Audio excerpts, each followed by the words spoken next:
இருக்கு. நல்லா இருக்கியாடா? வலிக்குதா? ஆமா. மாத்திரை மருந்தெல்லாம் சாப்பிட்றானாமா? சாப்பிட்டியா? ஒன்றும் பயப்பட வேணாம், சின்ன வயசு, எலும்பு சீக்கிரம் சேர்ந்துரும்.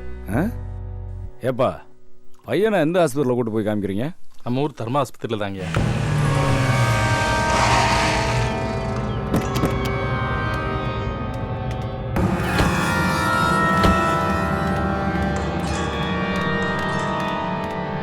எவ்வளவு செலவானாலும் பரவாயில்ல. சரிங்க. ஆஸ்பத்திரி செலவை பற்றி கவலைப்படாதீங்க. சரிங்க. இந்தாப்பா. இல்லைங்க இல்லைங்க வேண்டாம். வாங்கிக்கம்மா. சரி, பார்த்துங்கம்மா. சரிங்க.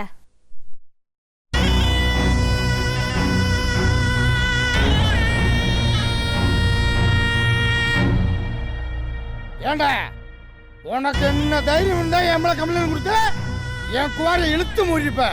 மாமா மாமா மாமா மாமா, ஏன் அவசரப்படுறீங்க? வில்ல விட்டு அம்ப போட்டு உடச்சிக்கிட்டு இருக்கீங்க. மாமா, நான் தான் இந்த விஷயத்தை கேள்விப்பட்டு வாண்டடா இங்க வந்து இந்த பையனை விட்னஸா மாத்தி மேலிடத்துக்கு பெட்டிஷன் போட்டு உங்க குவாரிக்கு சீல் வச்சேன்.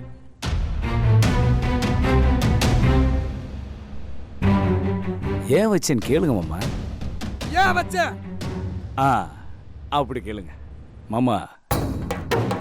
இந்த வருஷத்துல மட்டும் உங்க கல்குவாரில அடிபட்டு ரத்தம் சிந்தினவங்க எண்ணிக்கை இந்த பையனோட சேர்த்து 16. மாமா, ஊரு நல்லதுக்காக 4 பேர் செத்தா அது தப்பே இல்லை. ஆனா உங்க நலனுக்காக ரத்தம் சிந்தினா எப்படி சரியா இருக்கும்? சரியா இருக்குமா? சரியா இருக்காது. சரியா இருக்காது. அதனாலதான் மாமா, ஊரோட நலன் கருதி உங்க நலனை நான் தான் காலி பண்ணேன்.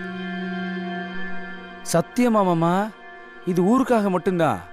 என்ன நான்சென்ஸ்? S, accurately perfectly. என்னடா புதுசா பதவி பொறுப்பு கிடைச்சுன்னு ஊருக்குள்ள நாட்டாமத்தனம் பண்றதுக்கு வேற ஆள் கிடைக்கலையா? என்னோட அனுபவம் தான் உன்னோட வயசு. என்னமோ பெருசா சாச்சு விட்டுன்னு சொல்லி காலர் தூக்கி விடுற.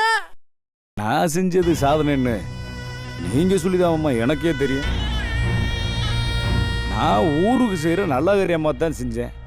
ரொம்ப வரப்பா இருந்த உடம்புக்காகாதட, உடஞ்சு ஒண்ணுமெல்லாம் போயிருவ.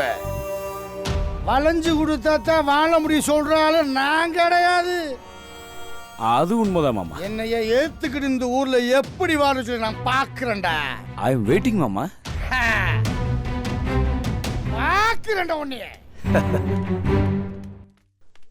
வேற ஒன்றும் இல்லை, குவாரிக்கு சீல் வச்சேன்ல, அந்த டென்ஷன்ல மாமா கத்திட்டு போறாரு. சரி, நீங்க குழந்தைய பாத்துங்க. சரிங்க. மாமாவை நான் பாத்துக்கிறேன். சரிங்க. வரேன். வாங்கய்யா.